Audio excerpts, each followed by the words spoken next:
नमस्कार, आप देख रहे हैं एजेंडा विद मीनाक्षी। ट्रंप और ईरान के बीच में ये डील हुई है या नहीं हुई है? इतनी लंबी बातचीत, इतनी लंबी चर्चा के बाद ऐसा लग रहा था कि बहुत जल्द हॉर्मुज़ पर से संकट के सारे बादल टल जाएंगे, और ऐसा होता हुआ दिखा भी। दोनों के बीच में शांति वार्ता भी शुरू हुई, डिस्कशन भी होने लगे, लेकिन जैसे वो डिप्लोमेसी में कहते हैं ना, हु ब्लिंक्स फर्स्ट। इतना तो समझ में आने लगा था कि अमेरिका वो काम पहले ही कर चुका है। पहले ही ईरान उसे अपनी शर्तों पर झुकाने में कामयाब हो चुका है। लेकिन अमेरिका नाटो देशों के बीच जब खड़ा होता है तो उसे ये शायद एहसास होता है कि दुनिया भर में जगहंसाई हो चुकी है। डोनाल्ड ट्रंप ये समझ चुके हैं कि ईरान के साथ ये पंगा मोल लेकर उन्होंने कोई समझदारी का काम नहीं किया। जहां परेशानी नहीं थी वहां पर उन्होंने परेशानी खड़ी करके पूरे दुनिया के लिए एक ग्लोबल मिस फॉर्च्यून आप कहें वो लेकर आए हैं। ऐसे में अब जब वो नाटो मुल्कों के बीच में खड़े हुए थे तो उन्होंने कहा कि ईरान के साथ हुआ युद्ध विराम अब पूरी तरह से खत्म हो चुका है। दरअसल डोनाल्ड ट्रंप एक दादागिरी दिखाने की कोशिश कर रहे हैं। वो क्यों कर रहे हैं वो मैं आगे आपको समझाऊंगी, लेकिन अभी क्या हो रहा है, वो जो ताज़ा सैन्य टकराव है उसकी पूरी एक अपडेट मैं आपके सामने रख देती हूँ। सबसे पहले अमेरिका ने जो किया वो मैं आपको बता दूं। अमेरिका ने ईरान पर बड़ी एयर स्ट्राइक की है। 90 ठिकानों पर ये एयर स्ट्राइक हुई है। अमेरिकी सेंट्रल कमांड यानी कि सेंटकॉम ने ईरान के तटीय इलाकों जिसमें चाबहार है, बुशहर है, बंदर अब्बास है जैसे शहरों में करीब 90 ठिकानों को तबाह कर दिया है। इसके पीछे अमेरिका ये कह रहा है कि ईरान द्वारा हॉर्मुज़ यानी कि स्ट्रेट ऑफ हॉर्मुज़ में अंतर्राष्ट्रीय व्यापारिक जहाज़ों पर जो हमला किया गया उसके खिलाफ अमेरिका ने ये एक दंडात्मक कार्रवाई की है। ट्रंप प्रशासन ने हमले के साथ साथ ही ईरान के तेल निर्यात पर दोबारा कड़े प्रतिबंध लागू कर दिए हैं, जिससे कि वैश्विक बाजार में तेल की कीमतें फिर से 5% से ज्यादा बढ़ चुकी हैं। तो अमेरिका ये कह रहा है क्योंकि ईरान ने कुछ जहाज़ों पर हमला कर दिया और वो स्ट्रेट ऑफ हॉर्मुज़ में हमला हुआ है जो कि संधि के बिल्कुल खिलाफ है, और इसलिए सेंटकॉम ने ये हमले किए हैं। ये जानकारी चाहे वो बुशहर हो, चाबहार हो, बंदर अब्बास हो, इन क्षेत्रों में बमबारी अमेरिका की ओर से की गई है। लेकिन बड़ा सवाल तो अमेरिका के सामने ये भी है ना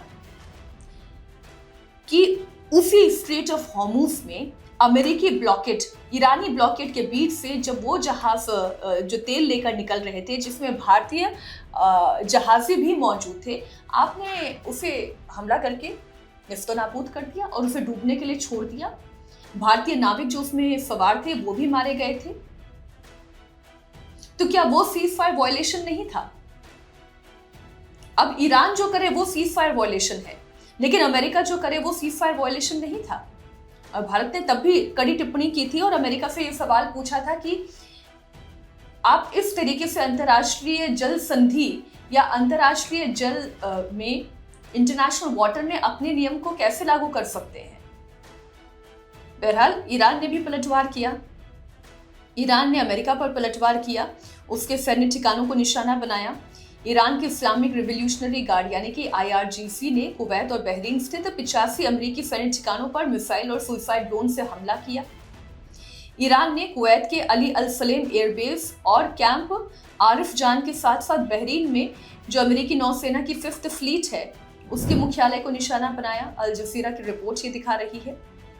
इसमें कुवैती और बहरीन की सेनाओं को और साथ ही उनकी मिसाइलों को भी बहुत नुकसान पहुंचा है। उन्हें हवा में ही उन्होंने तबाह कर दिया। अमेरिकी सैन्य अधिकारियों के मुताबिक इस जवाबी हमले में किसी भी अमेरिकी सैनिक के हताहत या फिर कोई बड़ा नुकसान होने की खबर नहीं है। लेकिन ये करके अमेरिका ने हासिल क्या किया? वो कौन सी शेखी बगाड़ने की कोशिश कर रहे हैं, या फिर अमेरिका ये समझ चुका है कि चाहे न्यूक्लियर इनरिचमेंट पर ईरान जो चाहेगा वही होगा, अमेरिका उसे अपनी शर्तों पर झुका नहीं पाएगा? या अमेरिका ये समझ चुका है कि ईरान के ऊपर से प्रतिबंध हटने के बाद ईरान का व्यापार सभी मुल्कों से बहुत तेजी से आगे बढ़ेगा और ये शायद अमेरिका को कमजोर और ईरान को मजबूत दिखाने वाला एक कदम होगा। हालांकि ईरान ये कह रहा है कतर पर ड्रोन दागे हैं, उन्होंने एक साफ कहा है कि जो भी देश अमेरिका को अपने सैन्य ठिकाने इस्तेमाल करने देगा उसके ऊपर वैध रूप से निशाना बनाया जाएगा। तो मूल बात यह है कि ये जो पूरी आक्रामकता दिखाई दे रही है, चाहे वो अमेरिका की तरफ से हो या फिर ईरान की तरफ से हो, वो सब कुछ स्ट्रेट ऑफ हॉर्मुज को लेकर है। ईरान ये जानता है कि ये एक ऐसी शहरक है जो उसके पास है, वो जब चाहे इसे ब्लॉक कर सकता है, जब चाहे इसे खोल सकता है। और अमेरिका भी ये जानता है कि वो अपना ब्लॉकेट तो लगा सकता है, लेकिन ईरान को अपनी शर्तों पर झुकाने के लिए वो पाबंद नहीं कर सकता, वो उसे बाध्य नहीं कर सकता। वो केवल डिप्लोमेटिक टॉक से ही हो सकता है, क्योंकि एक नहीं, न जाने कितनी हजारों हजार मिसाइलें गिराकर वो ये देख चुका है। ईरान को वो झुका नहीं पाया है। अब ये जो आक्रामकता का जो मुख्य कारण है वो मैं आपको बता दूं।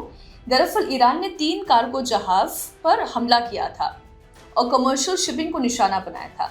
अमेरिका ने कहा कि हम ईरान को जवाबदेह ठहरा रहे हैं क्योंकि उसने अंतर्राष्ट्रीय जलमार्ग पर एक गैर जिम्मेदाराना हरकत की है। और अभी जैसे मैंने आपको बताया, ऐसा नहीं है कि ईरान ने ही गैर जिम्मेदाराना हरकत की है। दरअसल उसी स्ट्रेट ऑफ हॉर्मुज पर ऐसी ही गैर जिम्मेदाराना हरकत अमेरिका भी कर चुका है। लेकिन वो माइट इज राइट वाला जो फॉर्मूला होता है ना, अमेरिका पूरी तरीके से उसी पर काम कर रहा है। अमेरिका को ये लग रहा है कि जो वो करता है, जैसे वो करता है, जब वो करता है, वही सही होता है। जेडी वांस ये कह रहा है कि अगर तुम जहाजों पर गोली चलाना बंद करोगे तो नाकाबंदी हटाएंगे, लेकिन 24 घंटे में ही उन्होंने फिर से गोली चलाई। तो ईरान ने दरअसल अमेरिका को वो आईना दिखाया है जो अमेरिका देखना नहीं चाहता। ईरान ने अमेरिका को बहुत अच्छे से ये समझा दिया है कि जो शर्तें होंगी उस पर अगर ईरान सहमत होगा तभी अमेरिका के साथ डील होगी, नहीं तो अपने अंत तक, अपने खात्मे तक ईरान अमेरिका से जंग लड़ने के लिए तैयार है। अच्छा, सीज फायर तोड़ना और डील ना करना, ये बातें किसकी ओर से कही गई? ये बातें अमेरिका की ओर से ही कही गई। ट्रंप ने नाटो समिट में सीज फायर खत्म घोषित किया और क्या कहते हुए किया कि ईरान ने गंदा खेल खेला है। ट्रंप ने कहा कि हम डील के बहुत करीब थे लेकिन वो हमें बराबर टाल रहे हैं। वो डील के करीब कैसे थे? ट्रंप इस डील के करीब कैसे थे? ये इसलिए सवाल उठ रहा है कि ईरान ने कह दिया कि हम अंतर्राष्ट्रीय एटॉमिक एनर्जी का निरीक्षण करने वाली एजेंसी को ईरान में अपने न्यूक्लियर एनरिचमेंट का निरीक्षण नहीं करने देंगे। तो जो पहला ही मुद्दा था उस पर तो पहले ही ईरान अमेरिका को बता चुका है कि शर्त तो मेरी होगी। हॉर्मुज स्ट्रेट को लेकर ईरान ये कह चुका है कि वहां से व्यापार होगा और ईरानी शर्तों पर होगा, इंटरनेशनल वाटर है उस लिहाज से होगा।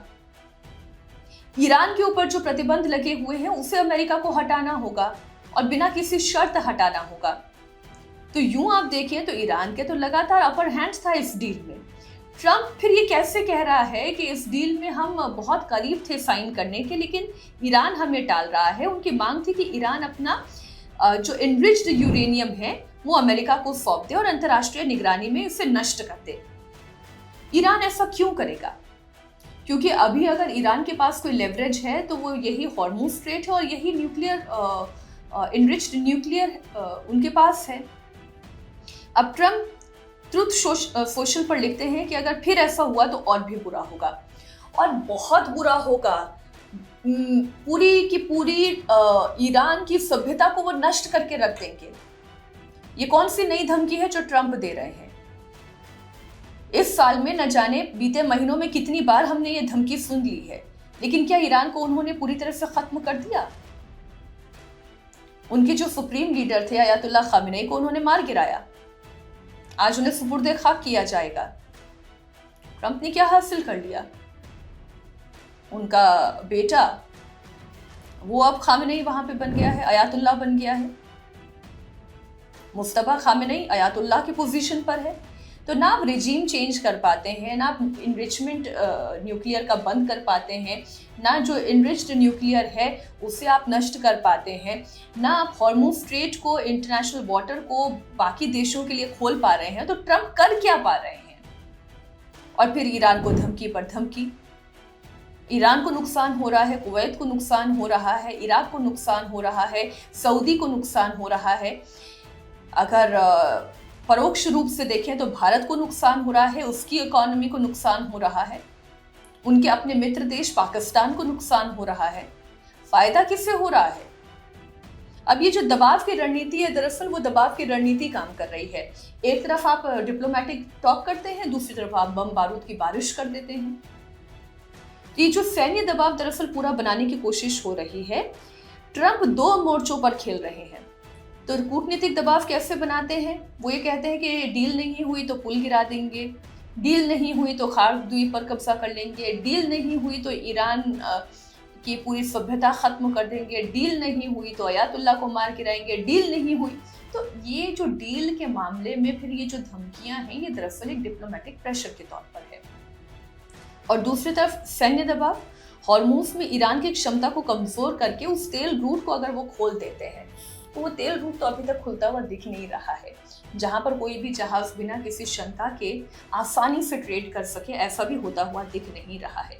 अब इसमें ईरान का पक्ष ये है कि अगर अमेरिका ने कोई हमला किया तो ईरान की तरफ से जवाबी हमला किया जाएगा और बाब अल मंडेब स्ट्रेट को भी निशाना बनाया जा सकता है। अमेरिका के किसी भी हमले को वो सीज फायर के वायलेशन के तौर पर देख रहा है। और बात लेबनान की भी है। ईरान ये कह चुका है कि जब तक लेबनान को किसी भी सैन्य अतिक्रमण से मुक्त नहीं कर दिया जाता, जब तक इजराइल लेबनान पर हमले करने बंद नहीं कर देता, तब तक किसी भी डील का औचित्य खड़ा नहीं होता।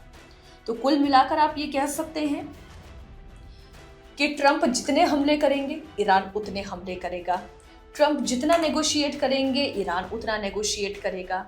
इजराइल जितने हमले करेगा, ईरान उतने हमलों से इसका जवाब देगा। लेबनान पर इजराइल नहीं झुकेगा तो ईरान भी कतई नहीं झुकेगा। ट्रंप नाटो के सामने शेखी बगाड़ने की कोशिश भले ही करते रहें, ईरान का मकसद बिल्कुल साफ है। वो ना न्यूक्लियर एनरिच्ड न्यूक्लियर को वो सुपुर्द करेगा, ना किसी अंतर्राष्ट्रीय एजेंसी से उसकी निगरानी करवाएगा, ना वो अपने मिसाइल प्रोग्राम खत्म करेगा। हॉर्मुज स्ट्रेट को वो इस शर्त पर खोलने के लिए तैयार है कि अब ईरान के ऊपर और कोई दूसरा हमला नहीं होगा। वो चाहता है कि अमेरिका उसके ऊपर से लगे हुए तमाम आर्थिक प्रतिबंधों को खत्म कर दे और उसकी फ्रीज की गई संपत्तियों को भी मुक्त कर दे। लेकिन क्या ऐसा अमेरिका करेगा? और अगर नहीं करेगा, इसी तरह से ईरान पर हमला करता रहेगा, तो क्या ईरान कहीं जाकर रुकेगा? फिलहाल की तस्वीर तो ये कहती है कि ये जंग इसी तरीके से रह रहकर यूं ही जारी रहेगी, ठीक वैसे ही जैसे रशिया और यूक्रेन के बीच में तबाही के 4 साल हम देख चुके हैं। एजेंडा विद मीनाक्षी में आज बस इतना ही। बहुत बहुत शुक्रिया हमारे साथ जुड़ने के लिए। अगर आपके मन में कोई सवाल है या कोई ऐसा विषय है जिस पर आप चाहते हैं एजेंडा देखना, तो हमारे साथ जरूर साझा करें। धन्यवाद।